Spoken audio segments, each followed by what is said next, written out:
Elon Musk, Tesla beats Twitter. These are important days for Elon Musk, with several pieces of news affecting both Twitter and Tesla. However, while there is some good, or at least interesting, news coming from Tesla, there is some bad news coming from Twitter. Elon Musk addresses Twitter's problems. While Tesla celebrates Elon Musk completed the purchase of Twitter a little less than 4 months ago, but management problems, and especially financial ones, seem far from resolved. It is worth noting, however, that Tesla was also acquired by Musk when it was still a small company, and it took years to make it profitable. Twitter has been in existence since 2006, but it has been loss-making for some time now. So although this time Musk bought a large company that was already established, it could still take time for it to become profitable again. As The Verge reports, Musk continues to be forced to lay off employees, even after declaring some time ago that the job cuts were now done.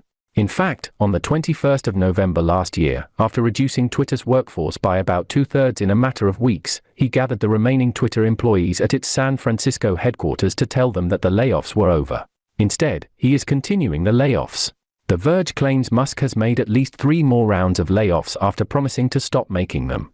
But there is an important difference that The Verge seems to miss.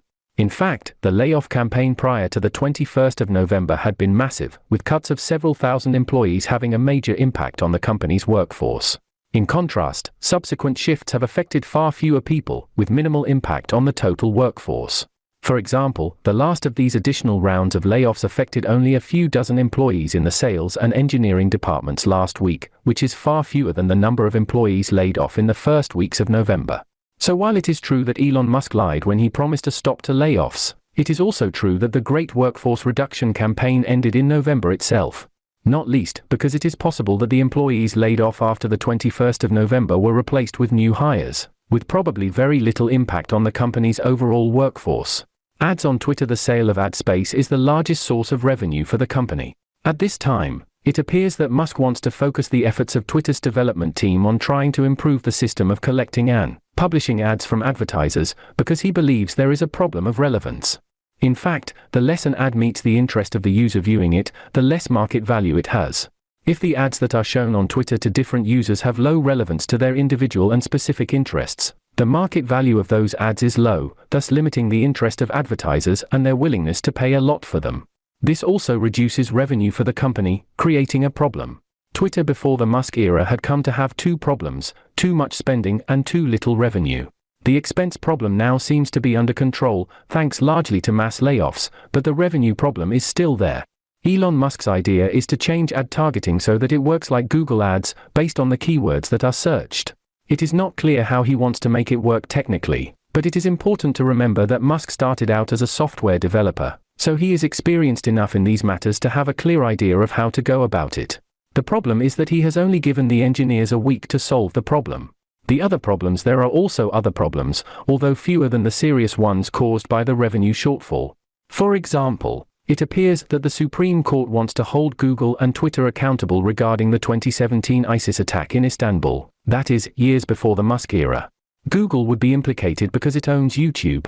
The speculation circulating is that Twitter should bear some responsibility for indirectly supporting ISIS in general, although the company may not have specific responsibility regarding the 2017 attack. Other problems involve lies posted by users with a blue checkmark, or verified, profiles. The fact that one only needs to subscribe to Twitter Blue to receive it, if eligible, is causing a controversy to arise regarding the usefulness of this blue checkmark if it can be assigned simply to those who purchase it. It is worth mentioning that profile verification does not, and cannot, cover the verification of even all content posted by verified profiles.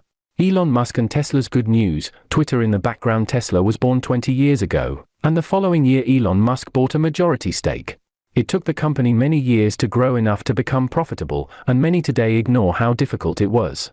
In recent days, the first images of the Model 2 prototype, which is the new car the company is working on, have been released.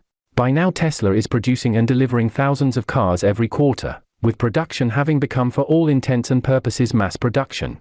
It is also working on the new version of the self-driving software, which aims to further increase safety and optimize in particular the performance on long-distance stretches, such as highways. What's more, it is also returning to California, where it is expected to set up a new engineering center in the middle of Silicon Valley. There is actually quite a lot of news concerning Tesla that has been released in recent days, revealing a remarkable vibrancy in the development of its business. Tesla on the stock market. It is no coincidence that the share price on the stock market stopped falling more than a month ago, and is now back to the price levels of early November. After hitting an all-time high in November 2021, above $410, Tesla's stock price in the following 12 months had come to lose 75% of its value, only to rise again and settle momentarily around $200. While the current value is still less than half of the all-time high, taking instead the pre-bubble value of around $60 that it had after recovering from the March 2020 financial market crash due to the onset of the pandemic, it can be argued that precisely because of the bubble it has more than doubled in value, even net of its bursting. In other words, if we look at the performance over the long term, we find that the company does indeed appear to be healthy now, although in the short term there are still difficult times ahead. Moreover, even during the darkest moment in 2022, when the price fell to just over $100, it still remained much higher than pre-bubble. When compared then with the 2019 price of about $20, it is perfectly clear how well it is performing in the long run.